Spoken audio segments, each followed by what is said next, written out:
Oh, okay. No. Hello. Oh, look, Josh is there. Hey, Josh. Yeah, that's a Yeah. surprise. You was Hello, gonna Josh. come on, mate, but there you are. See, I have perfect fucking timing. That's it. You do. You just came in or just the right time. Hold on. Yeah, I got threatened by Darren. Yeah, he did. He was he Better get strong-armed on you here. into this one. You better get on here. Yeah, boy.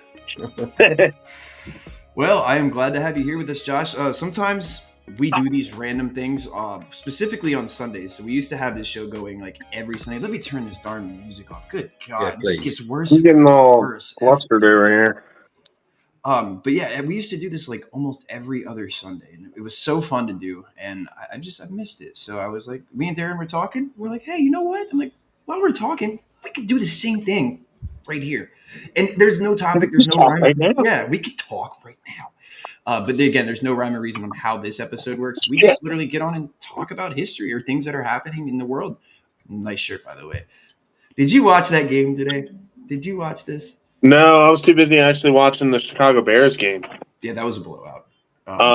Well, the quarterback for the Chicago Bears went to Shepherd. Oh, okay. So that's a little bit of a connection there for you. There were some really good games on at the 1 o'clock kickoffs today. Actually, I was watching Red Zone, so I here in the UK I couldn't watch the Bills game, but so I just watched Red Zone. You should try to call Mr. Trusso there. Yeah. See if he's willing to jump on. Anyway, just before we Anthony, correction. Can I just say your episode with Chris Mikowski was absolutely fantastic, guys. So thanks for putting that one together. That's thank you for saying that. It was that was a really fun time. all him. Good laugh. Chris is a good friend of ours, and so like to have him on and be able to share that moment, it was really cool. And just to have that, we didn't go in with like a hey, let's come in and talk about a certain topic. Let's get you on an episode of Unfiltered Conversations so you can really just have fun with this. 'Cause that's what this is all about too. Is we have days where we do have a serious topic and we want to get onto something really cool, like the Heart Week book coming up. I'm going to plug that shamelessly really quickly, that on October 30th, which is a Monday, we have a really cool episode. So make sure you guys check out Scott Hartwig's debut on the Unfiltered Historian. That should be fun. But yeah, having Chris on was beautiful. Fun time. Well, we got to have some good banter back and forth, which always makes the conversation go so much better. Josh, while you're here, you sent me 2 pictures that I have. I'll show Darren later. You can't show them. I know this one I can though. Come on. Oh yeah, I remember that one now. Yeah. No, We were talking about the Boston Tea Party or whatever. I was like, we didn't get to put that up on live last time, so I wanted to make sure that in those pictures that actually got shown. So yeah, again, for those that may not just missed that, this is actually Darren's face. Yes, we had our own civil war once, Yeah. So uncivilized, I assure you. I love that. That's great. Ooh. So another thing Darren and I were talking about, Josh, that I wanted to let Darren kind of talk about today is Darren's got some exciting news coming up. Ooh. Yeah, Darren's got something really cool in the works. So Darren, on the last couple of days. So I've decided to move American Civil War and UK history to and start up a website actually. The main aim is like little blog posts to advertise our podcasts, really. So there is a contact detail section on there for the Unfiltered Historian as well as the Monuments for UK Veterans of the American Civil War. But it's just a place where, I want to give other people the opportunity if they want to write little blog posts and post them up, love history. So, yeah. That's awesome. I'm hopefully going to put that out tomorrow because I'm still working on a few bits in the background. It's been hard while I've been working the last 4 days to do anything. And today's really the only chance I've really sat down and had a chance to do anything properly. No, I got a little sneak peek of that too. It's going to be awesome. And yeah, it's going to be exciting. Also, Josh, you might see down there, we also figured something out here on our end that I didn't know you could have scrolling captions. So we have. Oh, you got your own ticker. Yeah, dude, that's what it's called. Yeah, ticker. Yeah, it's awesome. Hey, MJ, thanks for hopping on. We're just getting a little rowdy here and having a Sunday conversation because football was great today. I know the Eagles are on right now. I probably should be watching them, but we should do like episodes during games and have the games like clicking along there. The Ravens losing. Always That good didn't news. happen today. The good news is what happened to the Detroit Lions today. Oh, the Lions got their butt Yeah, whooped. I was like, I thought they were supposed to be a good team. I woke up this morning under the assumption, I was like, oh, the Ravens are going to lose to the Lions today. It's awesome. And then I watched it. I'm like, From what I understand, they went into that game with a really good record so far this season, and 5-1. they haven't now. Well, now they have our record. We're 5-2, and they're 5-2. Yeah. We got to Yep. even the playing field a little bit there. But yeah, by complete surprise, that was just awesome to see. So we're still wearing the jersey. I got a unique event. Next Saturday, I just remembered it literally while I was in the shower. I just remembered maybe Tyler would be interested in this. They're doing the haunted Staple Bend Tunnel tours next Saturday again, where everyone dresses up and acts like ghosts, like living history clothes. It's up there at Allegheny Portage Railroad. I'm going to go up there. Yeah. Oh, you'll have to get some pictures of that for me, and so we can. We can do when we do another Unfiltered like this. We can put those up and show. Darren, I was wondering if I could do a live stream. I wonder if I have cell service there and just do this while I'm walking through. Well, let me know. We can. You said that's next Saturday. Yeah, next Saturday night. Dude, if you can somehow get Allegheny Portage to give you some cell reception that is going to do that. Well, that's the question. Yeah, probably not. But if it works, we'll make it happen. Or you could pre-record a video too for us, and we could show that. So either way, we'll figure out how to make that work. 'Cause that would be awesome. The Giants, yeah, the Giants did. Yeah, Y'all beat. I like that. So MJ, I get confused. Is it the Bills or the Giants? Because you seem to flip between the two, or is it both? Ooh. I think it's both. In the comments. Yeah, I think they're both. 'Cause I've seen her root for both teams. I don't root for the Giants on. Both. Awesome. Excellent.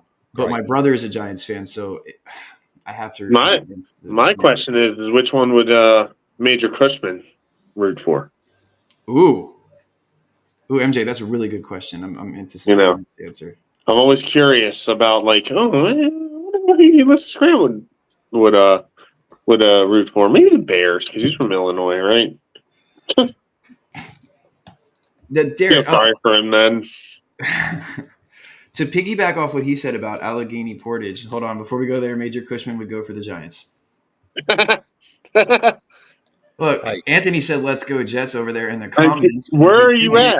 Come on, Anthony. Get on here. You should come on and say your butt on here. We need some of your bad jokes. And I told him the one about Sweden today too. Oh, I did laugh. That was funny, Anthony. Yeah, come on. Why is the artillery camp so lit up? Because they had batteries. Yes, that. Do you know what? Even the second time hearing that, I laughed. But yeah, that's only your second time hearing that. Poor you. Let me tell you how long I've heard him say that. I mean, if I heard him say it again, I might have to cry. But he's gonna say it again. He's gonna purposely tell you, "You're welcome." No, say you're welcome on the show. Get on the show. Good evening.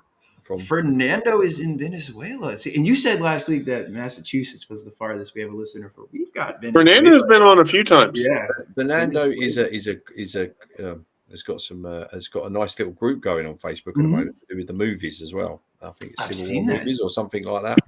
Is that right, Fernando, if you want to go ahead and send me a link in the chat here where you just commented on what your page's link is, and I'll put it up on the screen so other folks can find your page. MJ too. I know you run a really cool page. Let's take a few moments to highlight some of the cool stuff going on around this community here. MJ, go ahead and link me the Gettysburg page, and I will put that up here on the chat. And again, this website, I am looking for people to contribute to the blog post. And so if you want to write something and send it to me, we'll put it up. This is open to anyone. Josh, so, maybe. Yeah. And I don't have a computer right now. If it's something that you're passionate about and you want to write something, write it and we'll put it up. I'm not trying to rival any of the big ones or anything like that. It's just a friendly space for, all of us in this community to get our stuffs in and put our opinions out there. Really, that's the big thing about the Civil War community is I don't think there's any. I think there definitely probably is, but for the most part, not anybody's going to be like, "Oh, another blog. We should take that down." No, I hope not. Not unless you are ridiculous. Yeah. which I have seen some absolutely ridiculous groups. But you and I both, brother, man. were either of y'all on the old Refight the Civil War or the old Blue and Gray group like years ago? Refight the Civil War page. No. I probably wouldn't follow that one. Oh my I God! remember when I first got back into the Civil War, I ended up on this really awful one, and I can't remember the name of it, but I had to delete it in the end. I'm not going to mention what it is, but I'll tell you later because I don't want to upset anyone. But yeah, it was awful. Oh, really toxic No, place. there were Jeez. some old groups in there that I was like, "Wow, y'all taking it to the next degree in here." It was Awesome. bad. We got some links here. MJ just went ahead and shared the group to Gettysburg, These Honored Dead, which is a fantastic group. I love the trivia. On every Saturday night, they have this really cool trivia thing going on. And some of the prizes are epic. So if any of you follow my personal page on Facebook, you see I put some of the most delectable looking food items out there every time I see it. And I hope that I have been a helpful comment. I guess you could say that I've sort of been like a quasi, a quartermaster. Sometimes MJ finds some really good prizes that I help share. I love being able to help to share the wealth, of course. So we're gonna have to put in some Kool-Aid hot dogs I found recently too. I found red velvet hot dogs today. I shared that one, so hopefully that'll make it into a trivia. That's why I don't follow your Facebook page. I'm still friends, so I'm probably like, no, I don't want to see that disgusting. Oh yes, you do. Dude. Red velvet hot dogs. Here, I'll show you. Well, it's no. They got chocolate sauce on them and everything, man. And they look it's like they would probably slap actually. No. Let's see. And then I just got another link from Fernando, so we'll have to go ahead and put that up as well so you guys can see that. There we go. So, and those are all in the chats there, folks. So if you want to go ahead and click over and follow and give these friends of ours some awesome love, we'd appreciate it.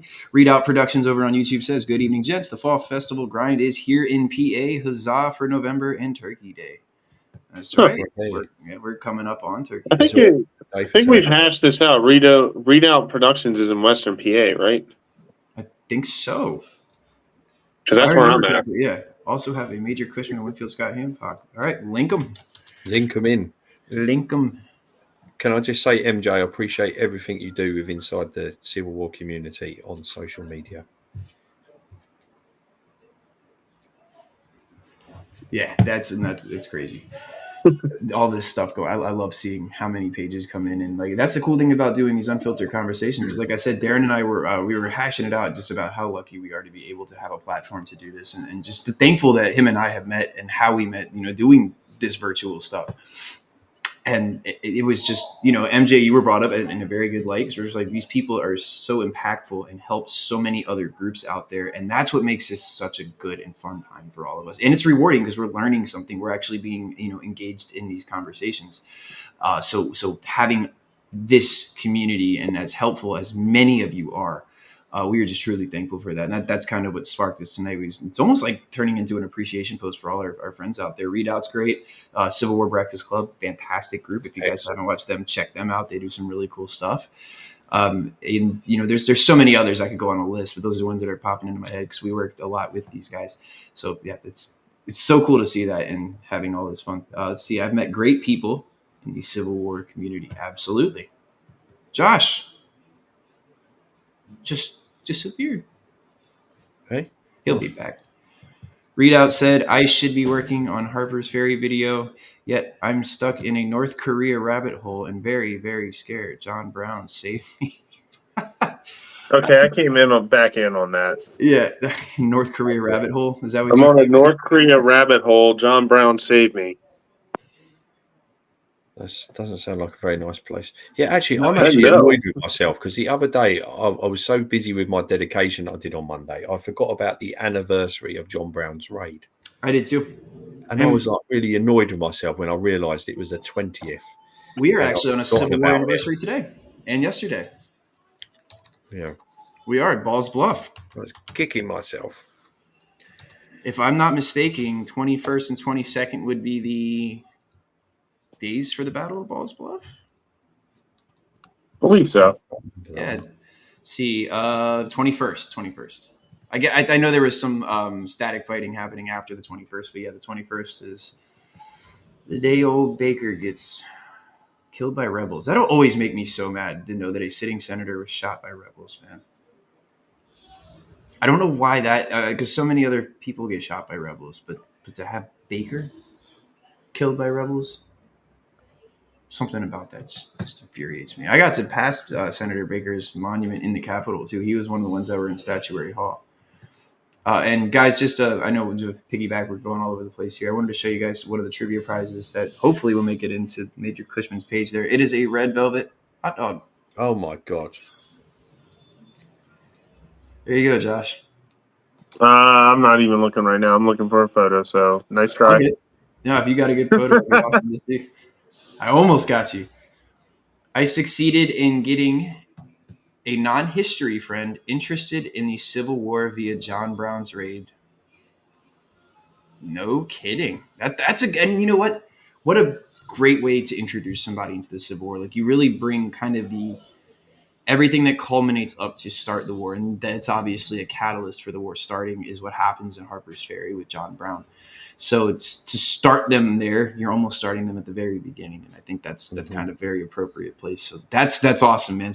I don't want to say small victories because that's a huge one, but victories nonetheless. That's great. And MJ has 2 more pages here. This one is the Winfield Hancock page, if you're interested in going there. And then the one above here is going to be for her Major Cushman page. So make sure if you guys are seeing these in the comments to go give them a like and follow and look for some really good stuff. Josh, are you looking for a picture, sir? Is that what you were saying? Well, all right. Well, I mentioned Balls Bluff, so I guess I'll talk a little bit about that because we are on the anniversary, at least the day after, just to kind of give us some little bit of historical context here today. The war is in its first year. We are in 1861, October 21st of 1861. And Union forces that are under the command of Charles Stone are going to cross the Potomac River in a very interesting location right outside of the city of Leesburg, Virginia. And these bluffs are roughly 160 feet high. They're just, these really large and kind of imposing obstacles that the Union Army has to encounter to find and really just kind of probe some Confederate positions, well, at least suspected Confederate positions. It ends up being an absolute disaster for the Union forces there, as they sort of get literally backed into a corner, if you will, and are forced to flee. And of course, that imposing bluff will play a significant role into the Union Army's defeat at Balls Bluff. If I'm not mistaken, Balls Bluff has a very interesting namesake. It's going to be after the Ball family, who we know later Mary Ball Washington, the mother of George Washington. So there's some cool Ball family. That's right. That's where it does get its name. There's some interesting stuff there today. It's a small battlefield. It's not a national park. However, there is a national cemetery inside of this battlefield, and it, I believe, holds the title of being the smallest national cemetery in the country. So that's worth seeing too if you get a chance to go out to Balls Bluff. Wow. Yeah, it's very cool. You know what? When you think of 1861, all you ever think about is Manassas, and I just forget stuff that goes on, and it's like it's terrible, really. I should have remembered that. But you just don't think of 1861 as being that much going on in that.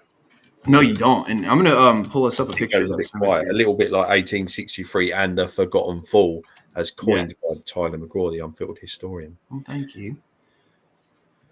Josh sent me a picture. Josh, I'm sharing that now. What is that a picture of, good sir, that you have sent to me? Gonna run up some bluffs, gonna run back to the Potomac, gonna get investigated by the federal government. Oh yeah, let's talk about the starting of the Joint Conduct Committee on War. That is right. Read out, why is the cemetery federal and not the battlefield, especially for a small scale battle? That is a very good question that I do not have the answer to, unfortunately. I wish I was equipped to answer that. I honestly don't even want to try to guess. Unless you know, Josh, you could speak for me if you do, please. Federal cemeteries are run by the Veterans Administration, not a park-related entity. Gotcha. So they're officially under the VA. So that cemetery is owned by the federal government, but they do not own battlefields. So the entity that would own that would be the National Park Service, and it's not really in the Park Service's interest to own such a small site if it's not connected to a bigger one. I mean, it could be. It just takes an act of Congress. It's kind of like the Shepherdstown battlefield. They would have to attach it to a different entity, which they had discussions about attaching it to Antietam or to Harper's Ferry. Keep in mind, the Park Service is already completely drawn thin from personal experience. Yeah, and you're not wrong. Here, let me get these. Do you want all 4 photos up? Yeah, you can put all 4 of them up. No matter. Cool. Sweet. I like the one of ISIS. We're live on Facebook, right? Yes. We are indeed. I have all of them up right now. Facebook, YouTube, Twitch, and... Hold on. For some reason, y'all are froze. Oh, nope, you're good. Never mind. Okay, cool. Alrighty, so first thing, we just mentioned the smallest cemetery. That's it. That is a federal cemetery. Yeah, very small. Josh, I'm going to put this one up and tell us a little bit about what we're looking at here. Darren mentioned John Brown's raid, right? Mm-hmm. This was taken by me a couple of years ago. They did an event on the night of the raid with the PBS NewsHour or PBS documentary on John Brown's raid. This is back when the chief of Interp was Dennis Fry. And I was going to Shepherd, so I said, okay, screw it, I'm going to go down there. And I knew the documentary had a moment where they actually had a picture of Brown's face. So I walked across Shenandoah Street and lined up the image and said, okay, I'm going to take this image as soon as that pops up on the side of the wall. And what you're looking at is looking down Shenandoah Street. At the very end, if the camera was clear, if it was day, you would see the John Brown Fort. So at that moment, literally, I forget how many years it was, maybe 155 years, 152, somewhere in there. Maybe it was 2015, so it would be 156, I guess. Somewhere around there. John Brown would have been walking across that bridge, and they would have been advancing through the town of Harper's Ferry. So I took that image as an important marking moment of that event because you can see his face literally on the side of the wall with the fort in the background showing where the fight actually happened. Oh, no kidding. Wow. Yeah, so I love the ferry. Yeah, I haven't been in so long. I need to go. I've been to the Harper's Ferry once, and it was just a beautiful place. Mm-hmm. There's a nice little church up on which I believe flew a British flag, so it didn't get bombed. You can tell who that guy is. Darren, do you know who that is? Train conductor or something. It's Anthony. That's Anthony. With John Brown. Yes. Is that like a John Brown impressionist?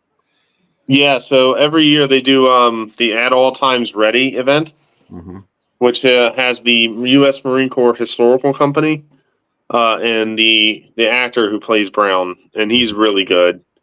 He comes out and does a monologue and all this stuff. But the park volunteers are not dressed in military uniform. We're actually dressed in the Armory Guard militia uniform. Really? He said, "Call it the whole." Somebody's wrong. Red berry. Somebody some time back as well. There's a great TV show called The Good Lord Bird, which I think was adapted from a book. Yes, it is although I think they messed up the end. Wasn't how it was how it actually happened. Neither was most of the story. The raid itself, but you've got to allow a bit of a artistic license because it's TV. But that had I think it captures Brown's persona pretty accurately, though. Yeah. I will say that it does seem like Ethan Hawke probably did a good job. It was a good program. Portrayed John Brown. Yeah, I enjoyed it. I like to think now, like if when I think in my mind conjures up an image of John Brown, it's Ethan Hawke at this point. Like, It is. He did such a good And job with that. Even though the movie was nowhere near historically accurate, there were some cool things. When I first started out American Civil War and UK history, I became friends with the guys that run the John Brown headquarters. They have a really good page, and the Kennedy farm. Right? They haven't really posted a lot these days.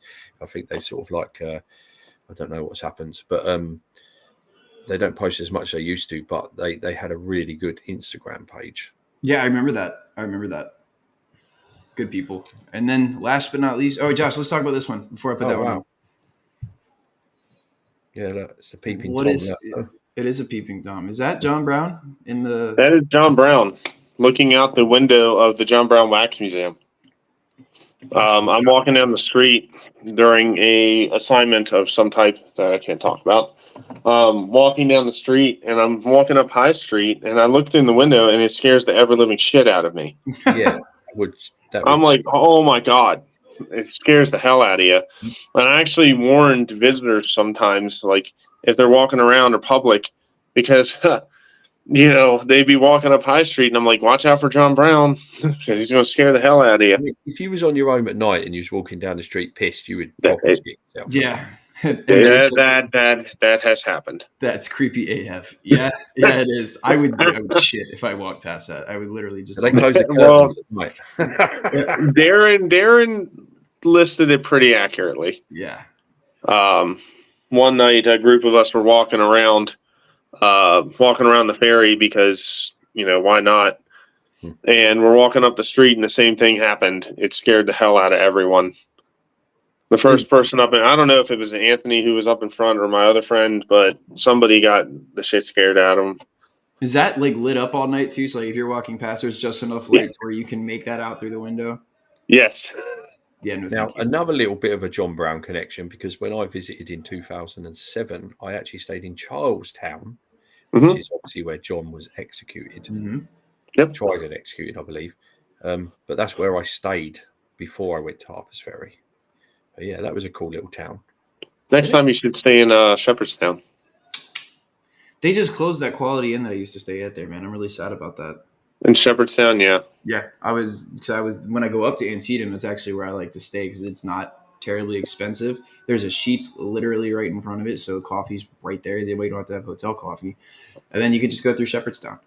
And that was a little bit of background. I went to Shepherd University, so I was a volunteer at the ferry. No so kidding. That's why the next image you'll probably see me standing there in an Army Guard uniform. So Josh, was that your is that where you actually started volunteering then? Yes. Yeah. Awesome. So I started at Antietam, and then I jumped to the ferry because it had other stories that I could tell other than the battle itself. Yeah. And I love the living history part of things. I need to get back to that. If I didn't do that, I would not have met you guys because I wouldn't have met Anthony. You wouldn't. There you go. See, and that goes along, Darren, kind of what you were talking about earlier is like how we've all ended up being connected in this field. It always you have somebody that you meet, you have a friend, or you have an experience somewhere, and it leads into this. Like Darren and I met on an off chance. I was invited to both of us were invited to talk about Gettysburg. And, we knew we were going to get along great because we were about to talk about the same freaking thing. Yeah, definitely. Yeah. When we started going at, we're like, hey, I'm going to do Dan Siegel. I am too. I'm like, oh crap. Okay. Then we started talking more. I was that was the end of that. And Unfiltered Conversations came from that. Yeah. Technically. It did. And that was what was really, really cool. Let's see if you can find any other images.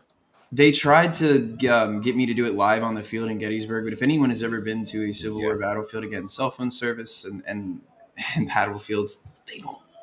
I think you was on the Peach Orchard, wasn't I you? was. Yeah, I was. And I think you spoke the night before or something. The night after. I did July 3. Yeah, that's right, when you was at home, yeah. You and I were on for July 3.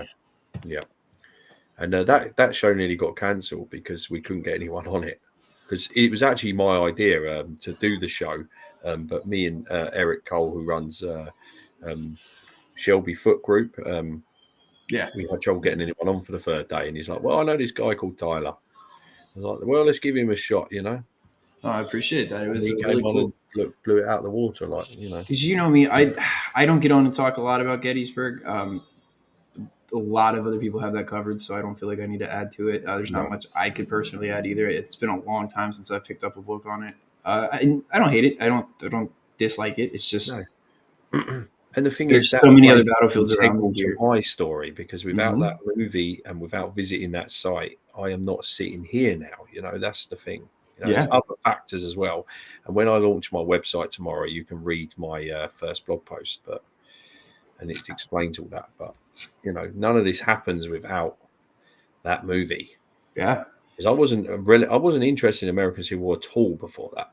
And you got to talk to Brian Mallon this year, didn't you? I did, yeah, and that was fantastic. What a guy! How was that? Because the Gettysburg movie being so important to you and such an instrumental thing, like, what was it like to be able to talk to somebody that is part of the reason you're doing this today? You know, because this is what got you into this. That must have been just it was amazing. So I did explain that as I started the podcast, and he asked me, "How did you get into it?" You know, but again, without that movie.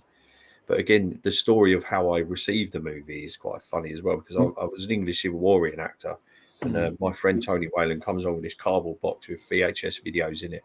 And anyone under a certain age will not know what a VHS video is. But yes, we had to literally get up and physically put the video into the video player. And you had to rewind it. Don't forget we had to rewind it, and it used to go wrong. And, and it was on 2 videos. But anyway, in the box was a movie called Cromwell, which is a 1970s movie of Oliver Cromwell.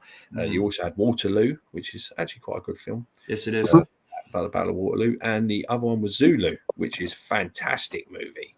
Fantastic. Michael Caine, you know. And but anyway, these two videos of Gettysburg, I thought, I'll watch it one day. And literally, I got home from a late shift. I'll put it on. So it must have been getting on 11 o'clock at night.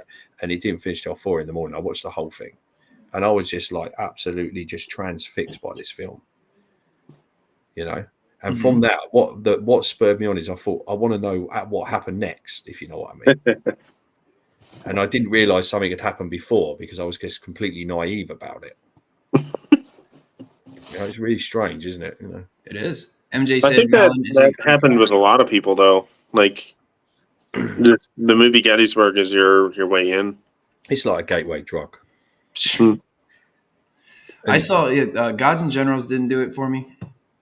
I actually, it's a good movie, but it didn't. Fair, because of obviously the connection with this, you know, like it's in the same genre. It's the books and this, that, and the other. I actually, when I did watch it, I didn't actually mind the movie Gods and Generals, and I don't because I was looking at it at the time. I wasn't really into the history of it, so I probably didn't. You know what I'm trying to say? I do, and I know exactly what you're trying to say, because, like I said, I don't love the accuracy of the movie. I don't think it was even there really. It's really Gods and Jackson. That's what the movie is. Mm-hmm. It's a romantic story about Stonewall Jackson. Yeah, it is. But again, what this thing did for a lot of, I'm sure it spiked a pretty heavy visitation. Nowhere near what Ken Burns did when his film came out, and his series, I should say. That is on another level. It is.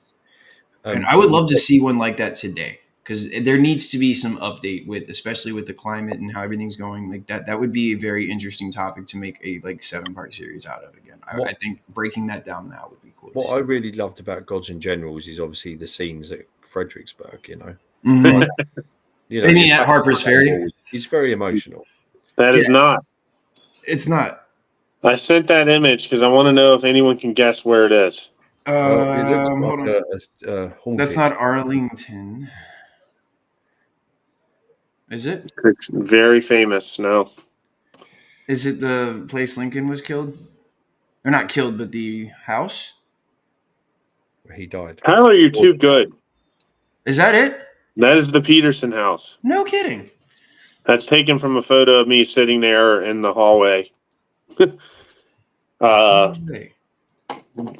Staffing it, I guess. But yes, I was sitting there and I was like, I think that was taken the exact day he died, which was April 15th. And I want to say it's at the same minute, roughly. So I took that because I was staffing it at the same time he would have passed away. Like roughly in the morning, like 8:40 a.m., somewhere in there. So that's But how nobody was in the house other than me, and I just looked down the hallway, and I just was like, "This is crazy."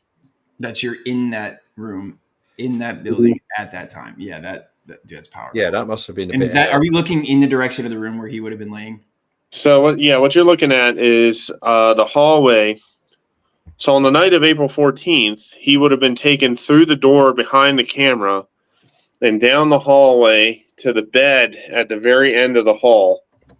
On your left is the parlor room where Mary Todd Lincoln screamed for most of the night, according to Edwin Stanton. And then to the left, through the wall to your front left, there would be the back parlor where Edwin Stanton ran the government for a day and a half. And then you can envision the other thing that happens that a lot of people don't remember, which is when Lincoln dies, Stanton orders everyone out of the room. He had held the government together for the most of the night, calling for troops to come back. He orders Grant to come back to the city, begins the manhunt, and according to accounts, he breaks down in that back room with just him and the president's body. Yeah, for about 20 minutes. Don't forget, a couple of the other guys had been attacked as well, hadn't they? Mm-hmm. So, they was Stanton one of them? I can't remember. No. Seward was. Seward, yeah. I mean, they went through a real traumatic experience. I mean, a man like wielding a knife in that was Seward. Yeah, Seward gets Atzerodt. Must have been so scary. Atzerodt wimps out. Lewis Powell attacks Seward, and what's his name? Yeah, Lewis Powell, Lewis Payne, the guy who fought in the 26th Florida, attacks Seward and slashes at his throat. And then, the other one, the younger kid. Why am I drawing a blank? It's not here. It's I can't remember. Yeah. But also, Ulysses S. Grant was supposed to be in the theater that night as well, wasn't he? Yes, a lot of people will say that it could have been different if Grant was there because he would have an entourage around him. I don't know. Yeah, maybe. He would have had an entourage of officers around him. Maybe, yeah. Tighter security, maybe. Who knows? The story of Lincoln's guests, Major Rathbone and his wife, is extremely sad. Henry Rathbone never recovers. Do you know what? He goes crazy and kills her and then dies in a lunatic asylum. Can I bring something into the conversation? I don't know whether, and I think it got a lot of criticism, but there was this documentary that came out, wasn't it, called The Lost Lincoln? Did you ever watch that? Now, a lot of it made some sense, but it got really slated for being a load of old crap. But yeah, I sort of bought into the story. I don't know why. I mean, I didn't go public about it, because everyone's getting slated for believing what this woman was saying, but some of it made sense to me. Wow, we got Gone with the Wind, North and South, that captured my interest in Civil War about 10 to 12 years ago. I have studied the Spanish Civil War in 1936 to 39 previously. I think Gettysburg was not released in theaters in Venezuela. Liz on Facebook, I hope you're doing good, says Seward lived in Auburn, New York. There is a room in his home set up like his room that night with some exhibits about what happened. William Seward, the most fascinating man nobody knows about. Yeah. Do you know that he sold Harriet Tubman her house? What? She lived on his property, but she bought it from him. So the Seward house is right next to Harriet Tubman on National Historical Park. That's what's up. Yeah. So when you watch the movie Harriet, that very realistically happened. When she's up there in New York going to the meeting of the Underground Railroad operatives where Douglas is speaking and William Still, she meets William Henry Seward.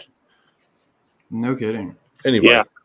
I have a great question to ask both of you, and then obviously if people who are watching can answer this as well. So obviously my first experience of a Civil War battlefield again was Gettysburg, and when I got there I just felt like this weird energy of I was meant to go there. I know it sounds a bit strange, but have you guys ever had a similar experience on a battlefield or a historical site where you've gone there and for some and like I said, Gettysburg was just I can't explain the feeling I had when I went there. But have you ever had that? Actually, quite a bit. And of all places, it was Spotsylvania's Bloody Angle. Not even really the Bloody Angle. It was Yeah. with a couple of friends. Chris actually Yeah. and I had walked. This was his experience 2 years ago, and I get them all the time. But the most recent and I think the most memorable. Again, you guys know I'm an Upton fanboy. That I'm gonna have to that. And Chris and Terry and I had been walking matching up the time and the day of Upton's assault on May 10, 1864. So as we're doing that, I'm really thinking about that I am actually moving in the same footsteps at what would be the same time as this assault's going out. And one thing that really struck me was when we get to a modern interpretive marker, it denotes that you're standing where the tree line stops.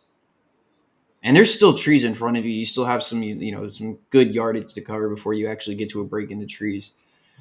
But knowing what happens when the men reach that spot and what goes on from that, I'm like, oh my God, I'm in the killing field. I'm in an open field of fire right now. And if I would have been here in 1864, I'm looking at Abattis, I'm looking at entrenchments, heavily entrenched Confederates under George Doles that are like shooting at me. And this is a large open field. So that was really a big moment. I was just seeing how the topography has changed, being there at the time. And also just that realization that you're in a position many men were in for the last time. That all came together and it was almost overwhelming. I held it together and just really soaked in the moment, but that's something that stuck with me and I don't forget often is, that happened. And that was really, really cool. Liz's owner says they are buried in the same cemetery. He was also good friends with Elizabeth Cady Stanton and her husband. MJ says, Same happened to be at Gettysburg on my first trip in 2008 when I walked along Cemetery Ridge. That was the same for me, Cemetery Ridge. It all culminates there. So, yeah, that makes sense. I'll give you one. Go ahead. The New York State Monument at Antietam. Ooh. That always does it for me. Sunken Road, too, which is kind of a connection to you, Tyler, because where is the New York State Monument? It's on the Dunker Church Plateau. It is. Where the visitor center is, where S.D. Lee's artillery was. It's another very powerful spot for me, yeah. What people should do, if they ever think about going to Antietam, go during the winter and then walk out to that memorial and sit there during sunset. And the sun will set to your left, and it's just quiet. There's nothing. And I've had that, Darren, I think that comes from us understanding what happens at the battlefields and having a connection to it. Because it's kind of the reason why we do what we do, right? Because we want people to experience that connection. Yeah. And you see it every day if you're working at a site like that, and it gets emotionally draining, or sites like Flight 93 or somewhere else, because we have better or higher understanding of what happened in that field and how absolutely horrific it was. Yeah. Yeah. And a lot of people don't understand they're still buried out there. They're buried out there. The second time I went out to America the following year. So I went in 06 and 07. Okay. So in 07, I walked the part of the Corpse Hill area. Culp's Hill. Mm-hmm. That was very eerie. Yeah, I remember you telling me about that. And the thing is, I don't know why, I just felt like I was really connected to that particular spot near a monument there. And I had a really strange and spooky experience there. And to the point where I don't think I ever want to go back to that part again. Oh, I want to know now. Yeah, I know. We're going to have to take you there because I want you. Tim showed me a carving on one of the rocks there that was really, really cool. It was a New York regiment. So basically, I was reading a New York regiment monument, and I got this feeling of I wasn't wanted there. And that sounds strange, but it's almost like, obviously nobody spoke or anything like that, but it was like a feeling of F off, go away. Mm-hmm. And it sort of spooked me a little bit. And I said to my friend, come on, let's go. And we couldn't find a way out down the hill. So we had to come back past this spot. And as I was walking back past this monument, a branch fell out the tree in my path. And that was it then. That freaked me right out. I had to get out of there. Oh, yeah. This is during the day as well, This is like, I really, really freaked me out. I've got some ghost stories. Oh yeah, and you think of the fighting that went on that hill. That was horrendous. And it's and that's the one thing about the movie that is frustrating is some of that stuff is not, you know, Yeah, featured. Culp's Hill just gets like glossed over. Culp's Hill is like such a major part of that, you know, that battle. You know, Thinking about the New York State Monument, I got a ghost story. I'm sitting there at the monument when the sun's going down, and I hear this loud boom from the parking lot near the visitor center. And all of us know what artillery sounds like. And it was a thud. So I was like, what was that? So naturally, I'm thinking it's a car accident. I walk over there, and the family goes, no, it came from over where you were. And they were the only family in the parking lot. That's interesting. I said, wait, it sounded like it came from right over here. No, it came from right over where you were sitting. What? You know, like, throws you back for a second. Yeah, it does. It could have been anything. It's Halloween overall. Was it Halloween? No, well, it's Halloween now, so it we can is. talk about stuff. Yeah. And then in England, I've had an attachment to a place called, and Tyler knows about this because I speak about it all the time. It's Great Torrington. It was about I love that story. Yeah, and I go down there every year for the last 20 years, and there is just a connection there for me.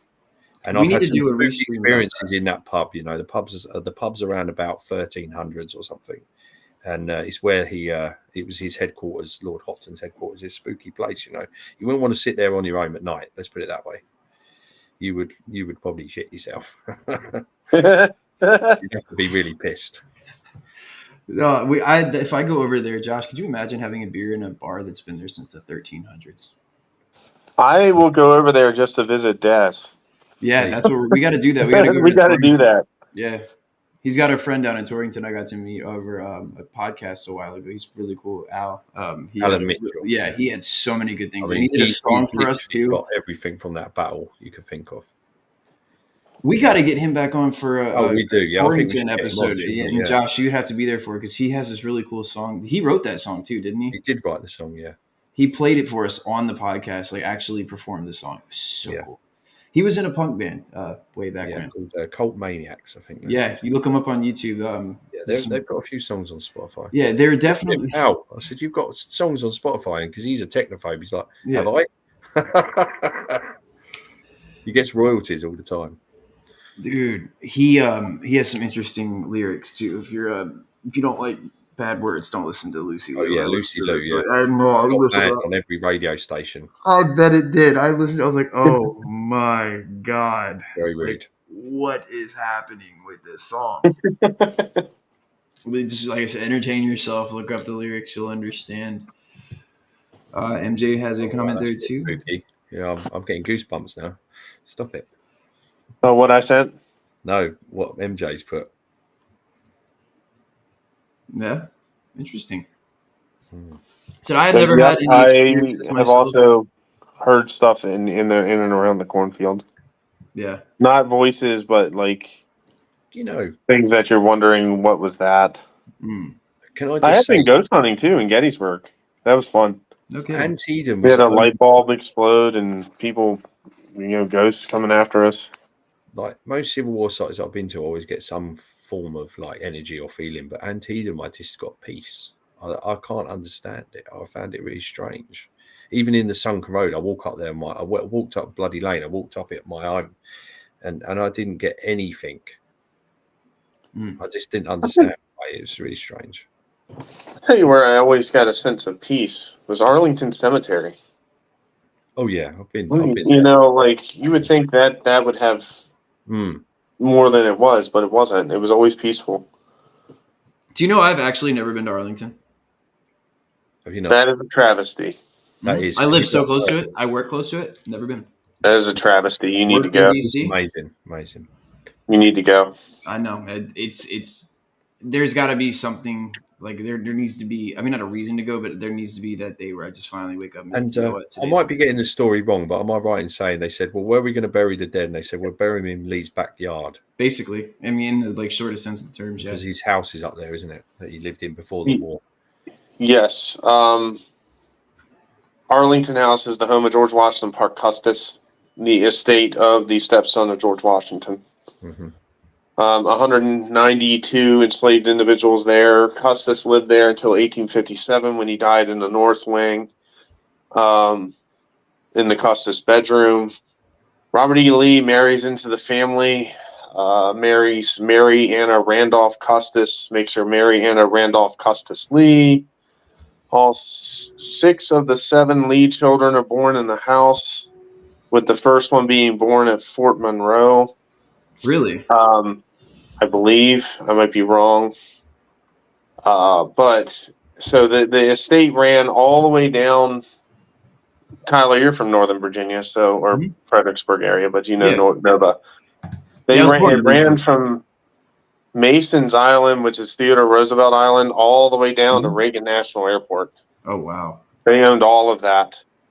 And Montgomery Meigs, very early on, Lee sends a message to the family members. He says, Mary, you need to get out of the house. He realizes that it's a military necessity because the house overlooks the cemetery.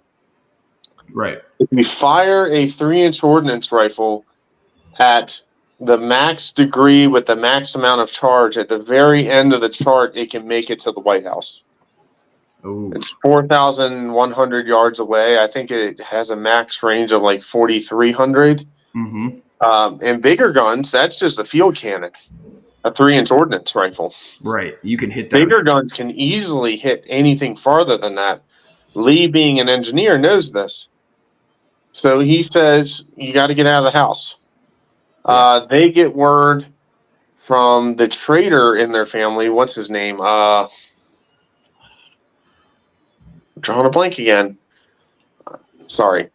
One of the family members, one of the cousins, one of Mary's cousins actually gets hung in the West for being a spy.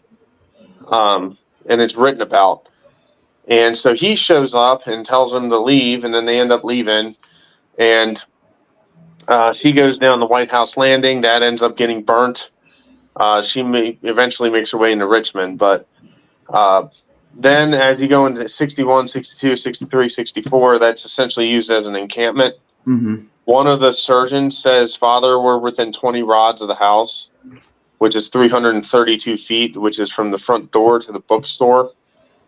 The bookstore at the end of the kitchen garden. Yeah. So they're literally like right around the house. Rufus Dawes says that they have court martials in the house itself. And that Sherman and others have like telegrams going through the windows because they use it as a military headquarters. McDowell's headquarters is there, but he refuses to use the house because he uses a tent in the front yard or in the backyard, somewhere around there. Reportedly, Sherman gets his commission from colonel to brigadier general in the parlor. Reportedly, and when the orderly gets yelled at by the other general that was with him, and then the commanding officer McDowell walks in and tells him, "Nope, you've been commissioned a brigadier general in the U.S. Army." 62, 63, 64, Irish Brigade's there. The Iron Brigade is there. 64, the Overland Campaign. Massive amounts of casualties going down the James River Peninsula, right? From Cold Harbor, from Wilderness, Overland Campaign, all the way down to Petersburg, flowing out the James, up the Chesapeake, up the Potomac into the first city they find, and everyone's dying in the city, right? Yeah, right. So Montgomery Meigs says, we need someplace to bury him. Why don't we just take his house? He's a traitor anyways. We don't want him ever going back there. So they bury the officers in the Rose Garden, and then the enlisted men are buried in the Field of the Dead, which are to the back left of the house, facing towards Arlington House. So that's the story. Okay. I'm a natural interpreter. See, I just start ranting.